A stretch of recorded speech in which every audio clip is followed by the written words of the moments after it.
The first scream doesn't come from a person. It comes from reeds, green blades snapping flat as if a giant hand has pressed them to the earth. It is 6,200 BC at a river bend on the low plains between what will one day be eastern England and the Netherlands, and the wind arrives ahead of the sound, tasting of iron and struck stone. I am standing with a small band, no crowns, no banners, only breath and bone. A hunter's hand closes around a barbed antler point, grooves worn by work, not ceremony. A woman checks the sling bag at her hip, flint microliths clicking like teeth. A child tugs at a dog's ear, not yet understanding that the animal has already stopped wagging. Then the horizon rises. Not like weather, like a moving cliff. Water that does not behave like water, but like an army. A tsunami surges inland, and for one terrible moment the world becomes only two things, what can climb and what cannot. If you've ever wanted to know how Homeland dies, don't look for a flag falling from a citadel. Watch the river turn backward. I keep on my desk, in the present day, a witness that cannot lie. A barbed antler harpoon point hauled from the North Sea, fished up by accident, its surface dark with peat stain, the grooves still sharp enough to catch a thumbprint. It does not tell stories. It testifies. And it pushes us toward the question that has haunted the basin for generations of scholars and sailors alike. Did Doggerland fall like a city taken by surprise, or like a fort abandoned one cartload at a time? To answer, we have to run this case like a war room, but feel it like a diary. We need cast, stakes, and a clock. The cast begins with the anonymous Mesolithic families, hunters, fishers, boat builders, children with small hands learning big rules. Then come the later intruders, fishermen snagging trees from the bottom, dredger crews dragging up bones, antiquarians arguing over curiosities, geologists reading mud like scripture, modern surveyors turning sonar into maps of the dead. And over them all, the adversary that never negotiates, the sea. The objective sounds simple until you taste its cruelty. Identify the killer. Was it slow sea level rise, centuries of water climbing like a patient siege? Was it the Storegga tsunami, a single operational strike that broke the spine of a landscape? Or was it both, pressure, then shock, the way empires collapse? And here is the ticking clock. In 6200 BC we have minutes to run, to lift a child, to grab a toolkit, to choose a direction. After that we have decades, then centuries, where memory can survive only if it becomes ritual or myth. Then we have millennia where even myth thins into mist. The land disappears twice, once into water and once into paper. Stay with me at the river bend. The first wave does not arrive clean. It comes with debris, broken reed mats, driftwood, mud torn from somewhere else's bank, the smell of brine invading the sweet rot of wetlands. The dog bolts first, ears back, paws finding any rise. The child laughs, still thinking this is a game, until the laughter cuts off as cold spray slaps the face. The hunter does the calculation every survivor learns, weight versus speed. Do you carry the antler point? Do you carry the fire kit? Do you carry nothing but the child? The woman with the microliths has the same arithmetic, but sharper. Those little flints aren't stones, they are meals. They are skinning knives, fish spears, arrowheads, the difference between a successful hunt and an empty winter. Now, listen for the argument that will outlive them. Because even as the water comes, the story splits into factions. Some of us, looking back from the safety of modern maps, want the drama of a single day. We want Doggerland to die in a catastrophe because catastrophe is easy to remember. It has an anniversary. It has a villain you can name, Storegga. Others argue the opposite, that the real killer wore no mask and swung no club. That it was slow attrition, centuries of rising seas, coastal erosion, saltwater creeping into marsh and river mouth.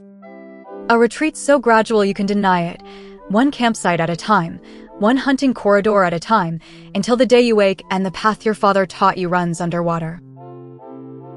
And there's a third voice, smaller, persistent, seductive. It whispers Atlantis, and it wants the lost land to be a legend preserved, a memory carried like an ember across ages. But evidence is not obliged to romance. We will let that voice speak, and we will cross-examine it. I open the case file in my mind the way an officer spreads a campaign map on a table. The North Sea Basin is not blue here.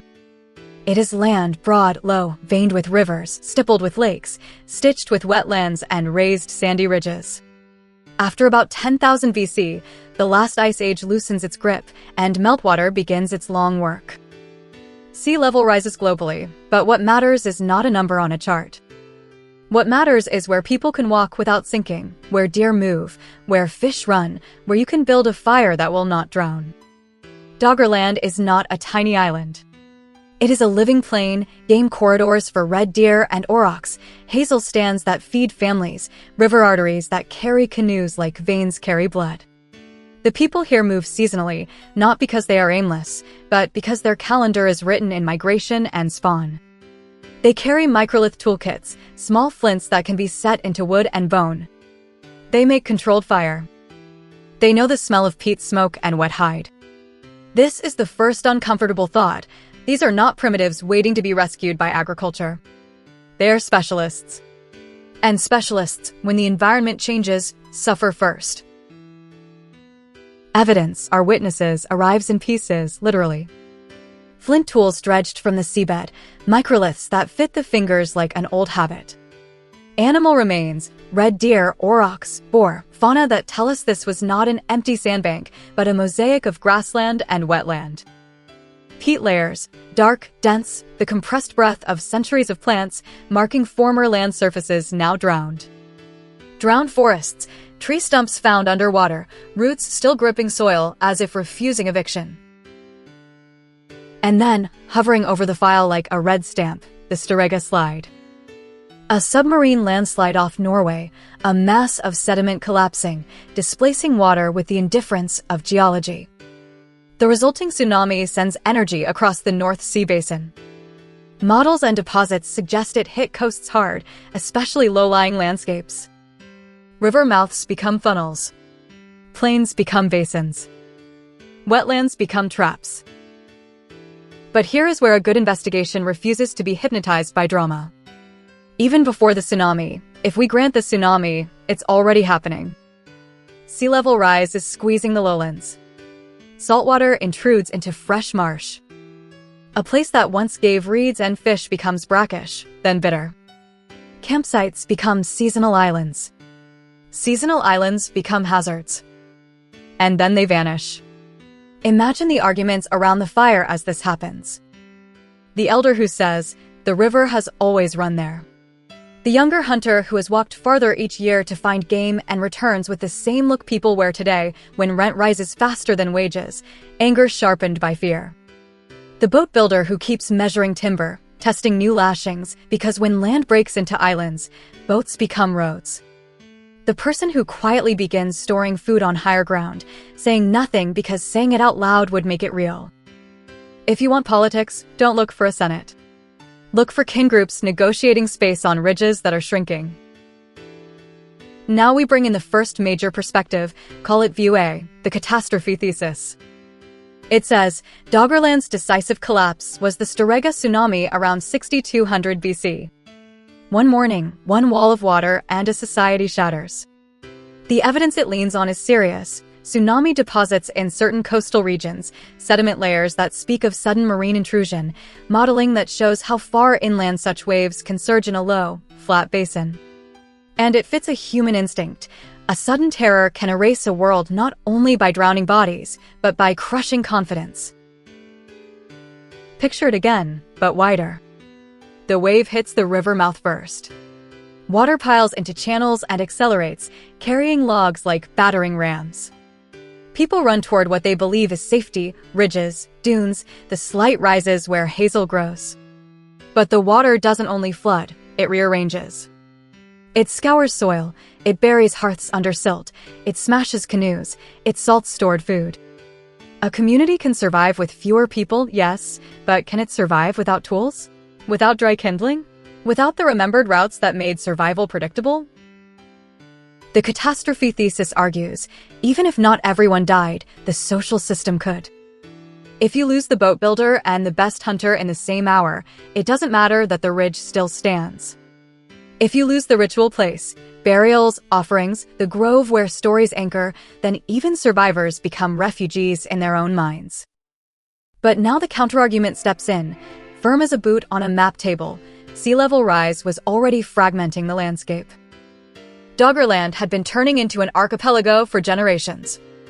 In some reconstructions, by 6200 BC it was not one continuous homeland, but a patchwork of higher ground and wetlands, with people already adapting, more watercraft, different hunting patterns, lighter toolkits. This view says, the tsunami, if it came, was a terrible blow, but not a singular end everywhere. Because a slow siege changes behavior before the final assault. Families don't wait until the last minute if they have choices. They move gradually, testing new territories, marrying into neighboring groups, establishing new seasonal rounds. The slow collapse view, View B, argues that Doggerland vanished primarily through gradual sea level rise and coastal erosion. It points to post-glacial sea level trends, to geomorphology, to peat and drowned forest sequences that imply multiple stages of land loss. It asks, if catastrophe was everything, why do we see signs of progressive drowning? Hold that thought, because it leads to a more intimate question. What does a planned retreat look like when you don't have wagons, or written deeds, or a king to order it? It looks like debate that never ends. It looks like half measures. It looks like the stubbornness of a grandmother who will not leave the place where her children are buried. It looks like a young couple slipping away in spring to scout higher ground and coming back with a decision they're afraid to announce. It looks like a slow splintering of community, some leaving early, some staying too long. Now, View B has its own weakness, and it matters. Slow change invites denial. When disaster has no single day, humans postpone. They normalize the abnormal. So the counterpunch from View A is sharp. Gradual rise doesn't rule out lethal spikes. A tsunami could have delivered the decisive psychological and demographic blow, accelerating abandonment. Even a community already stressed can break with one shock. And while these two perspectives wrestle, the third voice tries to steal the scene. View C says, Doggerland is Europe's Atlantis. The argument, in its strongest form, isn't childish. It observes something true. Humans encode disasters into story. Flood motifs appear across cultures. Submerged lands, angry seas, punished peoples, these themes recur. So perhaps, it suggests, later coastal cultures preserved a memory of this drowned world. But now the skeptic, our internal auditor, leans in. Time depth matters. The gap between 6200 BC and classical or medieval texts is immense. We have no direct chain of transmission we can prove. Similar stories can arise independently because water threatens coastal people everywhere. If we weld Doggerland to Atlantis, we may be retrofitting myth onto evidence, not drawing evidence from myth. So I allow View C one place, but not the throne. As metaphor, Atlantis is a useful modern handle, a way to make people feel the weight of a drowned landscape. As proof, it is thin ice, beautiful, dangerous. Let's return to the ground, because the ground, even drowned, speaks more precisely than any legend. When sea level rises, it doesn't just make water higher. It rewrites logistics. Saltwater intrusion kills certain plants and invites others. Freshwater fish runs shift. Game corridors fracture as wetlands expand. A route that used to be a day's walk becomes a canoe crossing with tides that can trap you. And tides are not just water. They are schedules.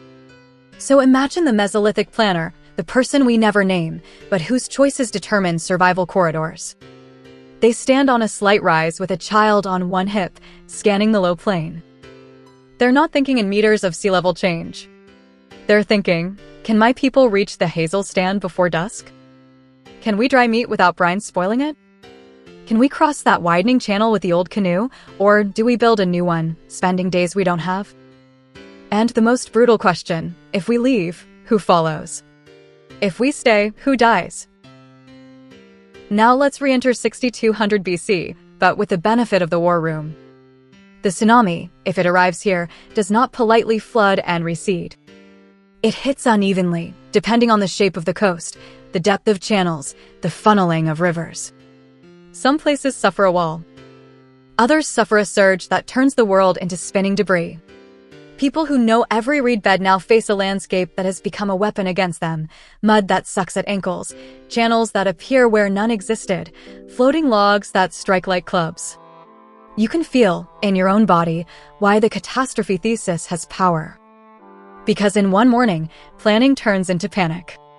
Kin groups scatter. Children get separated. Dogs run and don't return. And if you lose your tools, your microliths, your antler points, you don't just lose objects. You lose stored labor. You lose the months it takes to gather flint, knap it, haft it. In a world without warehouses, every toolkit is a treasury. But then, after the water recedes, after the screaming reeds fall silent, what does survival look like? It looks like assessment. It looks like people walking the edge of new salt pools, tasting with a finger and spitting. It looks like the boat builder lifting a cracked canoe and knowing, with a heaviness that bends the back, that this was the last good one. It looks like a mother checking a child for cuts because infection can kill as surely as drowning. It looks like counting. Who is missing? And then the quieter count. What is missing? Firestone, cordage, hides, dried fish, the bone needles. Here is where View A and View B begin to converge, whether they like it or not. Because the tsunami does not need to drown everyone to matter. If Doggerland was already under siege by rising seas, pressure, then a tsunami is shock. And pressure plus shock is how systems fail. This is the turning point of the investigation, the moment the artifact on my desk stops being a curiosity and becomes a dispatch from the front. We stop treating Doggerland like a single lost island and start treating it like a collapsing state under siege. Pressure fractures it. Fragmentation isolates it. Shock breaks its confidence. Then survivors reorganize somewhere else. Pressure. Year after year, the coastline creeps. Not dramatic enough for bards, but relentless enough to alter everything. Families adjust their seasonal rounds. The best hunting spots become riskier. Freshwater becomes harder to find. A good campsite becomes a wet one. Fragmentation. Rivers widen, marshes salt, land breaks into islands. Islands are not just geography, they are politics. Who controls the highest ground? Who arrives first? Who is allowed to marry in, to share resources, to build a hearth? Coalition politics at camp scale, but no less fierce than any court. Shock. The tsunami arrives, and whether it ends everything everywhere is almost the wrong question. The right question is, what does it break? It breaks stores. It breaks tools. It breaks canoes. And it breaks something we rarely measure in sediment, belief that the next season will be safe. Reorganization. Survivors fold into neighboring populations. They don't vanish, they move. They bring knowledge, grudges, skills, songs. Britain becomes an island not just in geology, but in social geography, because water doesn't only separate land. It separates people and then forces new alliances on the remaining shores. Let's tally the cost, because the past deserves the dignity of numbers even when we can't count precisely. Blood, not a battlefield pile of bodies, but the more ruthless deaths, drownings in cold water, exposure on unfamiliar high ground, hunger in displaced winters, the quiet death of children whose immune systems fail when food and warmth become uncertain.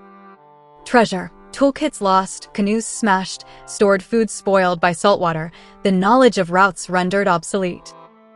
Reputation and identity, sacred places abandoned, burials left behind, continuity broken. A homeland becomes a cautionary tale, and later generations normalize the sea and forget the land beneath, until artifacts resurface like accusations. Now we widen the lens, because Doggerland's death does not end in 6200 BC. It echoes. And the echo is strange. A world can die twice, once in water, once in paper. In the ancient period, from roughly 3000 BC to 500 AD, memory exists without maps that we can easily trace. Later coastal communities inherit a sea that is already normal. Children grow up believing the horizon of water has always been there. If any distant tale survives of land where nets now drag, it would be a motif, not a chart. Some researchers entertain the possibility that flood memories can persist as themes. Others, with equal seriousness, argue the time depth makes direct cultural transmission unlikely. The rigorous position is narrow but honest. Flood stories exist widely. Tying any specific myth to Doggerland is speculative. Then the medieval world, AD 500 to 1500, gives us something different. Not Doggerland itself, but a cultural template. Chroniclers across the North Sea record storm floods swallowing fields and churches. These are not the Mesolithic inundations, but they teach communities how to talk about loss. The sea takes what it is owed. The stakes are administrative now, coastal defenses, dikes, community labor obligations, and the politics of who pays. Every time a storm cuts a new channel, it rehearses the older catastrophe in miniature. By the early modern period, AD 1450 to 1750, the sea becomes a border, then a ledger. Coastal commerce expands. Charts improve. The seabed becomes a resource zone rather than a mystery. Fishermen and sailors report bones and trees snagged from the bottom, early data points that educated society often dismisses as curiosities or sea monsters. Here the conflict is epistemic, local testimony versus institutional disbelief. A man with salt in his beard says, "I hauled up a piece of antler shaped by hands." A man with ink on his fingers says, "Impossible." That is not just history. That is a pattern. When the world changes, the first witnesses are often the working hands, fishers, farmers, laborers, while authority arrives later, skeptical, demanding categories that reality refuses to fit. And that leads us to the modern conflicts that swirl around Doggerland now like currents. Not armies, elements. Not banners, shorelines. Conflict 1. Humans versus the logistics of retreat. Food, shelter, kin, territory, these are the supply lines of prehistory. Conflict 2. Competing explanations, catastrophe versus slow collapse, each implying different human behavior. Panic versus planning. A single morning of terror versus generations of argument at the fire. Conflict 3. Modern politics, who owns the seabed's past? Nations, museums, energy companies, or the public? Because here is the uncomfortable present-tense reality. The evidence is not stored in a single temple. It is scattered across a working sea. Trawling, dredging, offshore cables, wind farms, industry touches the same ground that holds Mesolithic fingerprints. Every extraction can be an accidental excavation. Every development can be a destruction. The war room has moved into boardrooms and permitting offices, and the stakes are still memory. Let me bring you back to the harpoon point again, because it is the simplest way to keep us honest. Run your finger along its barbs in your mind. Someone carved those grooves with patience. Someone tested it in water, repaired it, carried it. It was not made to be lost. It was lost because the world that held it steady became unstable. Now, if you were in that band at the river bend, what would you believe happened to your homeland? If you survived the wave, you might tell your grandchildren, "The sea attacked us." Your story would have an enemy. It would have a day. If you lived through the slow years, the creeping salt, the widening channels, you might tell them something else. The land betrayed us slowly. But slow betrayal is harder to teach. It sounds like weakness. It sounds like failure to act. So cultures often prefer the clean drama of catastrophe. This is why our debate matters beyond geology. Catastrophe narratives dominate memory. Slow collapse truths get ignored until it's too late. That is not a Mesolithic problem. That is a human problem. So here is my verdict, and I offer it with the restraint the evidence demands and the urgency the lesson deserves. Doggerland is not a fantasy continent. It is a documented human landscape erased by environmental change, punctuated, very likely, by sudden catastrophe. The argument isn't whether water rose. It is how societies behave when the map itself is attacked. Because today we treat coastlines as permanent borders. Doggerland proves borders are temporary negotiations with physics. Climate migration is not new. Doggerland is a prehistory case study in relocation logistics: who moves first, who gets trapped, who absorbs newcomers, and what price is paid in identity. Infrastructure and slow emergencies are not new either. Gradual change invites denial. Shock events accelerate collapse, just as storms and surges do today. And even the information war is old. We love the story of the single wave, the single villain, because it fits inside a human mouth. We struggle with the truth of a millimeter by millimeter siege. And there is another modern echo, quieter but sharp: ownership of the past under economic pressure. The seabed is busy. Cables, turbines, dredging, trawling, and submerged archaeology sits in the same zone. Development versus preservation is not a philosophical debate. It is a schedule, a permit, a budget line, a choice. Doggerland keeps asking us, when profit and memory compete, which one gets to breathe? So I return, finally, to the desk, to the harpoon point lying there like a small dark accusation. Not a relic, an eviction notice. The North Sea is not just water between nations. It is a mass grave of choices. Join the investigation. If you want more recovered cases like this, where an artifact opens into a full human crisis, subscribe, because we build these archives together, episode by episode, and your attention is the funding that never gets cut. And when this ends, click the video waiting on the end screen, keep the file open, keep the pattern in view. Now the legacy question, and you can't Google your way out of it. If your homeland started disappearing one tide at a time, at what point would you finally admit the war was already lost? And what, exactly, would you refuse to leave behind?